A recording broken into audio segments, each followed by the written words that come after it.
Welcome back to the morning show here on Arise News. Thank you for staying with us. We are now ready to usher in our next set of guests. Onigbinde, founder of Budget, fiscal transparency advocate, entrepreneur, and open data analyst in the company of Dr. Nnaemeka Obiaraeri, certified financial engineer, investment banker, and development analyst. It's great to have the two of you on the morning show, and thank you for answering our call. I'm going to, of course, start with, let's just start with Mr. Sheon, of course, who is joining us from our Abuja studios. Now, let's get straight into it. The approved budget is 1.2 trillion naira higher than the president's initial proposal to the National Assembly. When you consider the factors that have contributed to this increase, how do you see it aligning with the government's development priorities? And also, when we look at the mentioning of the deficit of 9.18 trillion for the 2024 fiscal year, which is lower than the 13.78 trillion recorded in 2023, how do you begin to assess the government's strategy for a deficit reduction and the potential implications that this might have on the economy? Thank you so much for this question. And I would say that Happy New Year to the Arise TV crew. I would say that the addition of 1.2 trillion naira by the National Assembly is expected, and that has been a norm in the recent years. The National Assembly has always added amounts to the budget to sometimes to benefit itself, or sometimes even to add projects into the budget. And some of the fundamentals shifted. So they raised the exchange rate, they also raised the production levels.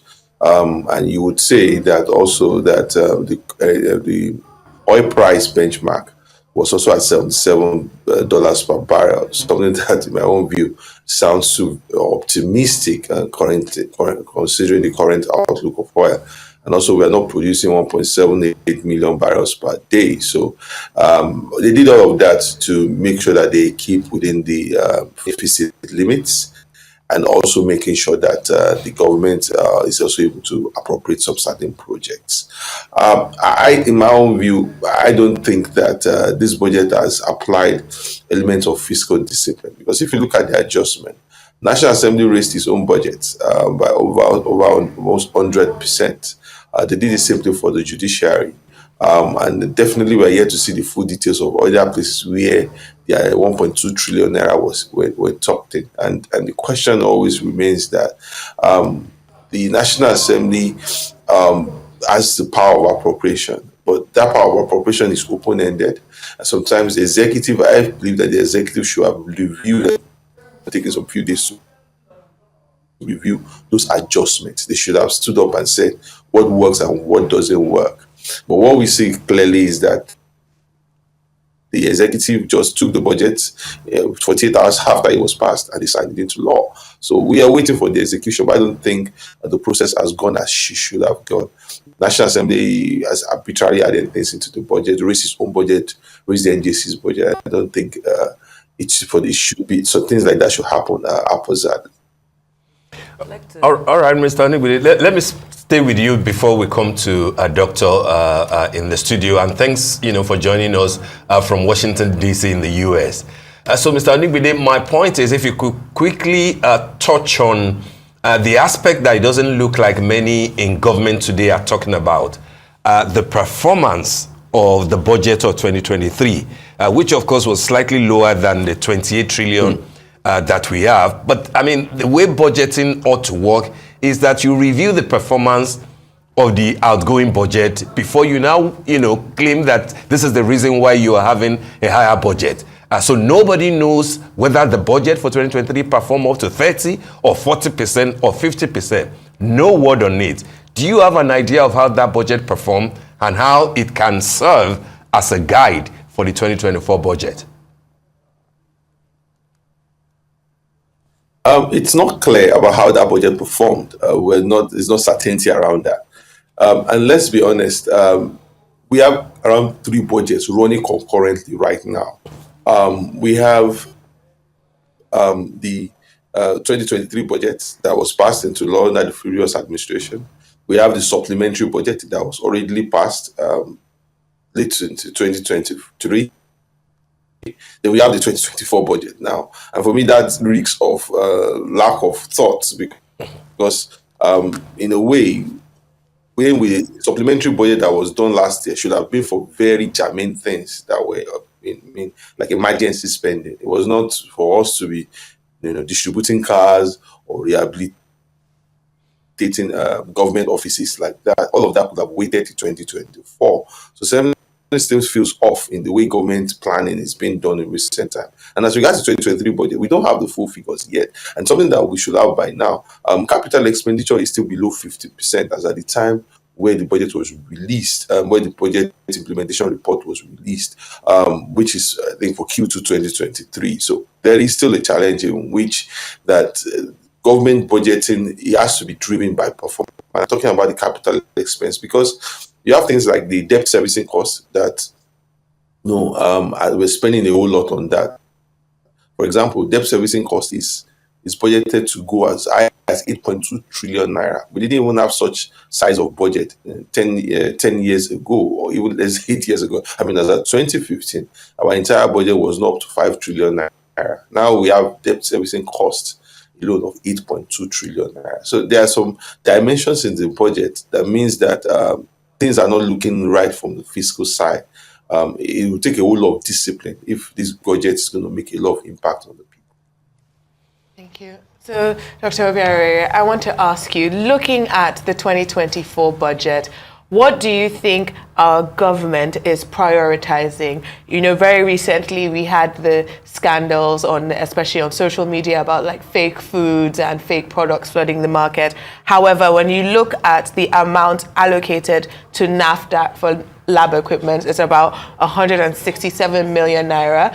But in the same budget, you have 3.5 billion naira going to build an office for the president's SAs and SSAs. You have 6 billion in the State House going to purchase new cars for the presidencies. You have 50 million going to purchase a helipad or build a helipad for the State House liaison office in Lagos. However, we have less going into supporting women within the Ministry of Women Affairs. We have less going into building lab equipment or buying lab equipment in NAFDAC. We have less going to these agencies that impact our daily lives. So do you think this budget shows that the government is prioritizing the funds properly?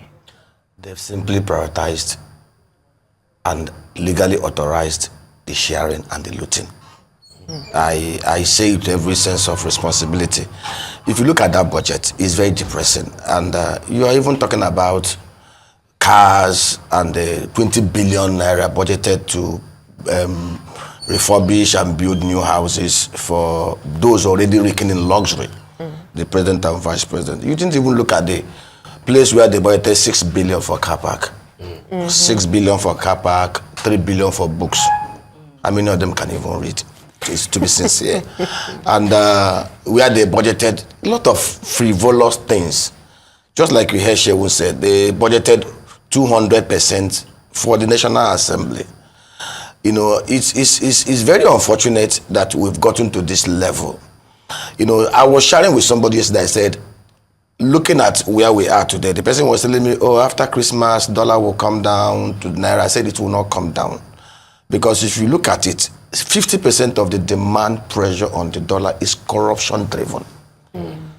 The same thing with the boom in real estate property businesses in the high-brow areas. If you go to Banana Land, over 50% of the properties they are empty. The same thing in other areas. Is one of the ways they launder money is collect the FAC, collect the check, get the IGR, start looking to the Malams and the BDCs to buy dollar, and then look for properties where they will hide it.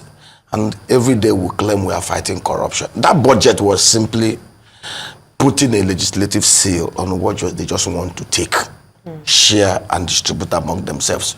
Because it does not make any sense. This is a country that is already homogeneous. This is a country where you have 133 million multi-dimensional poor people. This is a country where insecurity is at its heel. You saw the report that was released the other day. Nigeria is second to Afghanistan in terms of corruption. And we know that at the root of the corruption in Nigeria is the current structure that we run. Between 1960 to 1966, we ran a republic that had lean cost of governance. In fact, the perks and salaries of public office holders were tied to that of the civil service. Legislators were part-time. You had men like Sir Louis Onigbinde Ojukwu, reputed then to be the richest man in Africa, as a member of parliament. He didn't go to parliament because he wanted to go there to enrich himself. He was chairman of 15 corporations. He went there to enrich discussions. He went there to make laws that will add to the value of life for the people. You had a young guy that was 39, Dr. Michael Obiaraeri, as the premier of Eastern Nigeria, old Eastern Nigeria. Between 1959 to 1966, he built 214 kilometer industrial belts. He got consultants from the US. He built an economy that was growing consistently at about 9% GDP per annum. He didn't have the benefit of the fossil fuel revenue. He was using palm oil, coal from Enugu and all those stuff. This young man then, 39, he wasn't 50, he wasn't 60 when he became premier, had an efficient regional police force that was more efficient than the federal police. So much that when they were looking for people that would go and make peace at Congo Democratic Republic, they came to take the Eastern Regional Police. There wasn't like banditry, nothing like insecurity, nothing like kidnapping, nothing like militias, nothing like unknown gunmen. Then you can enter Port Harcourt, a truck, and go all the way to Kano all night. Nobody will molest you. Today, we have corruption and insecurity, which is the two demons staring us in the eyes. And to tackle insecurity, we must slay corruption. But see, what they just did, in 2015, they came up with this story of, oh, they want to do zero budgeting, and which is how it should be. You look at what had happened over the previous years, you interrogate performance, and now based on that, but what they simply did was to bring out the 2023 budget, fleshing it, just do some abracadabra percentage increase over what they did last year.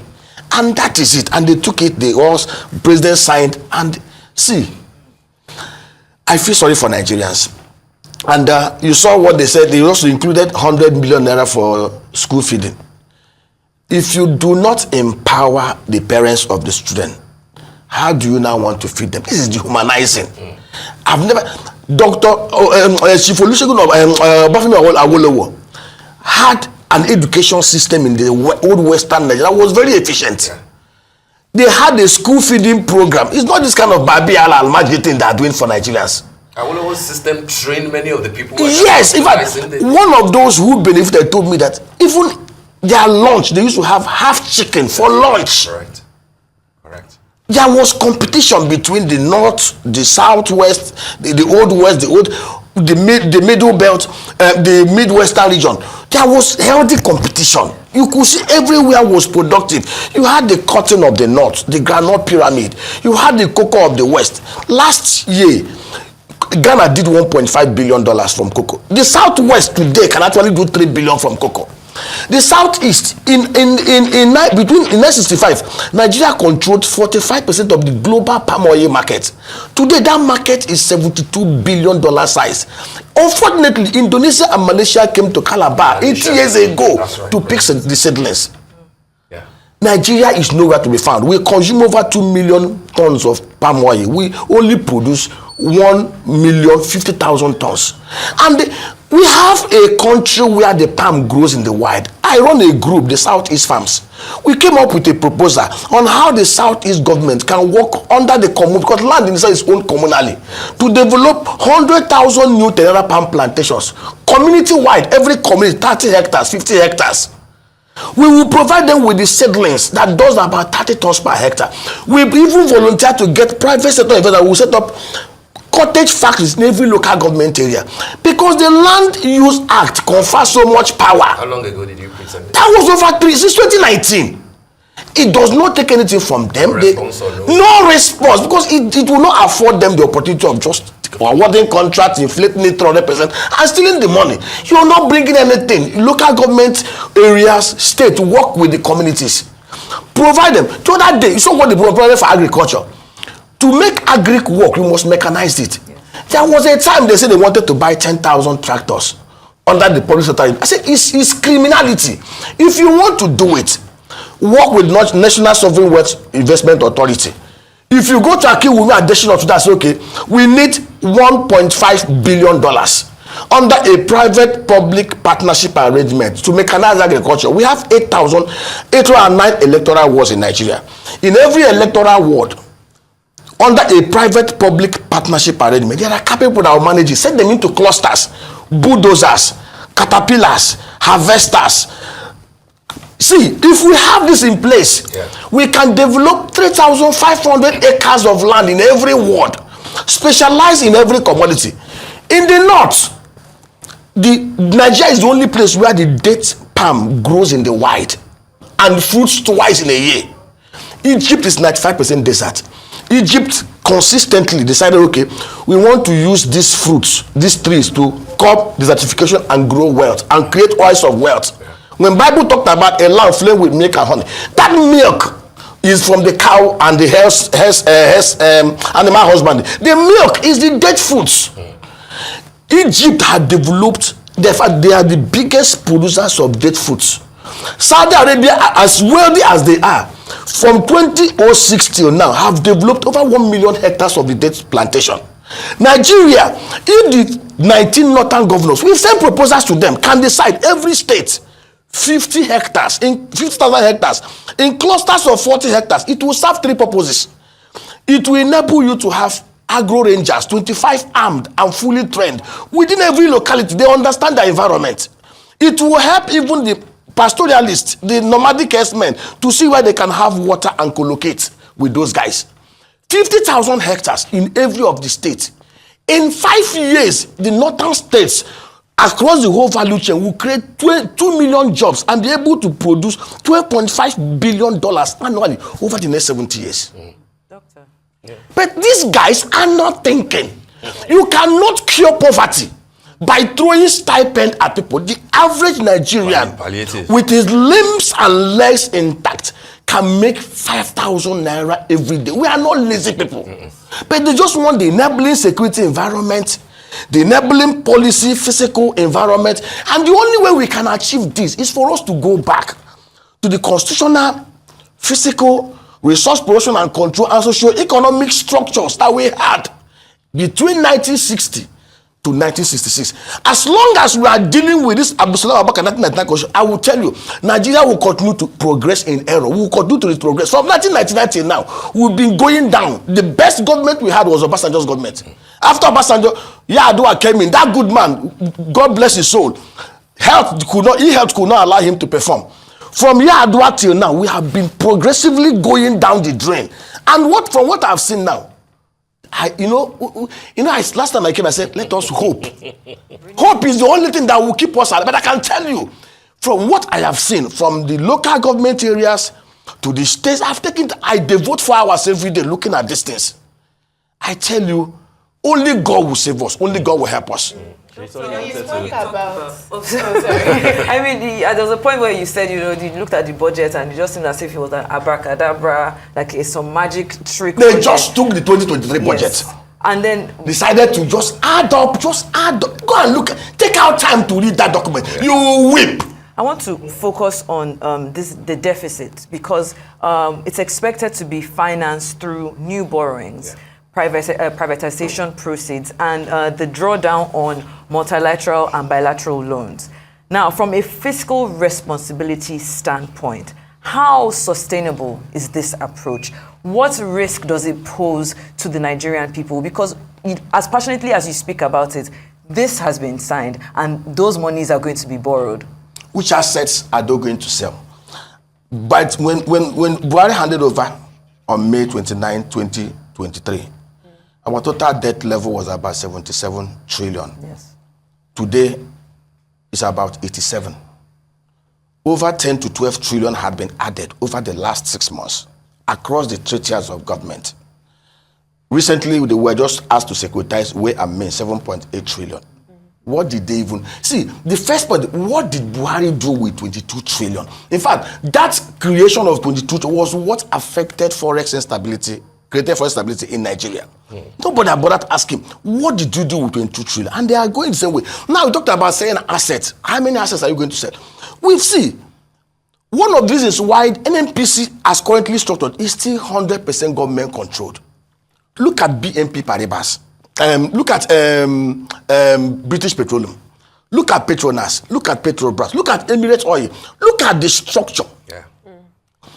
The only way the NNPC can work and work efficiently, just like the Nigerian liquefied natural gas, is for government to sell off 55% of its holding. NNPC is valued about 60 billion.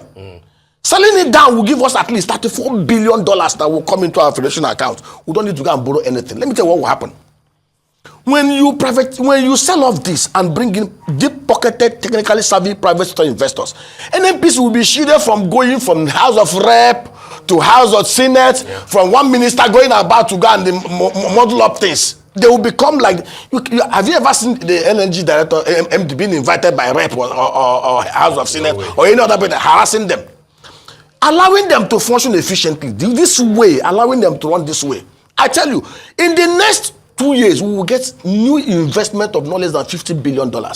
Nigeria has capacity to ramp up reserve to 40 billion barrels. Nigeria has capacity to produce over 3 million to 4 million barrels of crude oil every day. Nigeria can decide, okay, just like Angola, we don't want to be part of OPEC.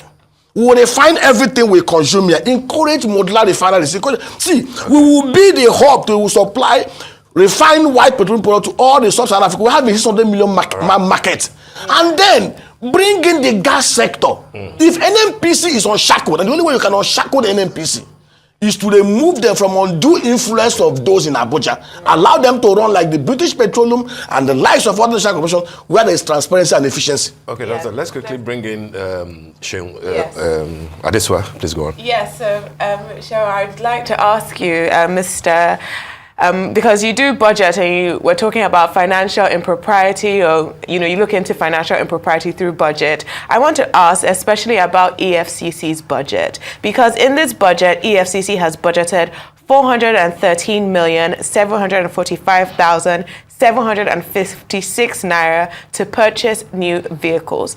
But they have also budgeted that exact amount, 413,745,756 naira, to purchase software for their headquarters. And they have also budgeted that exact amount, 413,745,756 naira, to purchase fittings and shelves. If our EFCC, which is supposed to look at financial crimes, is budgeting down to the same last 6 naira, is this something we should be worried about as Nigerians? Yes, and I think it's a clear indication that Nigeria budget, it does not follow evidence of planning. People and something that the Tinubu administration has to look at. People sit down as account officers or budget officers of MDAs. They allocate amounts to them. We call it envelope budgeting. You say EFCC, your envelope for this is 2 billion naira. And so what do people do? They just take different amounts and they just write it down. 400 million, 300 million. Let's not forget, in the early days of, we call it due process, situation like this, to ensure that people.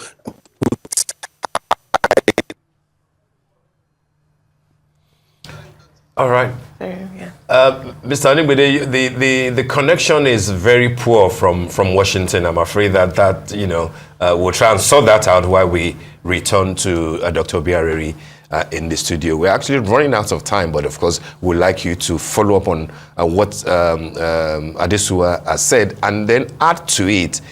Is this how Nigerians will continue to accept their fate as far as budgeting is concerned? I mean, we see in some of the ministries' budget, ministers, we were told, were compelled to add street lights, whatever, like 5 billion and stuff like that, to the ministry's budget. Not one ministry, not two, street lights in their own constituencies. Is this what budgeting has turned to in Nigeria? We are in for a long thing. like I said, there is no respite in sight.